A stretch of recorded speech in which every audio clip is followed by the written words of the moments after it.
Сәлеметсіздер ме үшінші сынып оқушылары? Бүгін мен сендерге Smiles People's Book оқулығының 92-93 беттегі тапсырмаларды түсіндіріп беремін. Менің арнама тіркеліп, лайк басып кетіңіздер.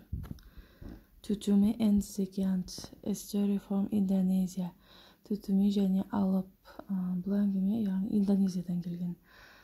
Бірінші, listen and read. Tutumi makes porridge for Zekiant every morning. True or false? Тыңда және оқы. Tutumi күнде таңертең алыпқа ботқа дайындайды ма? Дұрыс немесе бұрыс дейді. Яғни бұны текст аударғаннан кейін көреміз. Can I have some porridge, mom? I am hungry. Ботқаны маған бере аласыз ба? Анашым, мен ашпын дейді. No, Tutumi, I make porridge for Zekiant every morning. He gets angry if there is no porridge. Анасы айтады. Жоқ, Tutumi, мен бұны күнде таңертең алыпқа дайындаймын. Ол ботқа жоқ болса, ашуланады дейді. Яғни анасы дайындайды екен ботқаны. Екінші ретте деп алыптың ботқаны алып кетіп бара жатқанын көреміз. The next morning, келесі таңда. Look after the porridge. Give it to Zekiant when he comes.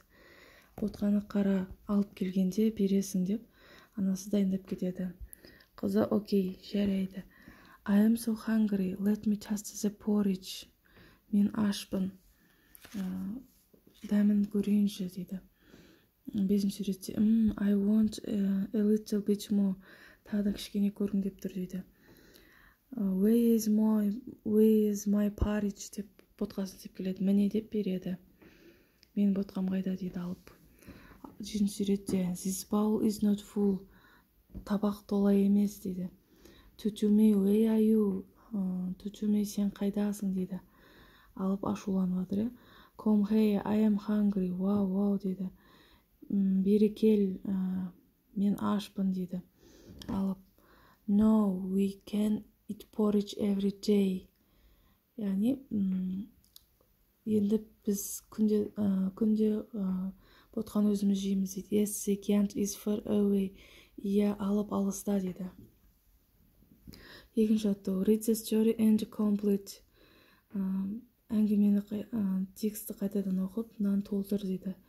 Яғни бұл жерде әріптер түсіп қалған, соны жазамыз. I make porridge for Zekiant every morning. Мен күнде таңертең алыпқа арнап ботқа дайындаймын. I am so hungry. Мен өте ашпын. Let me taste the porridge. Ботқаны дәм көрейінші. Бұл тосты. This bowl is not full. Бұл тостаған тола емес. Zekiant is far away. Алып алыста. Осымен бүгінгі сабағымыз бітті. Сау болыңыздар.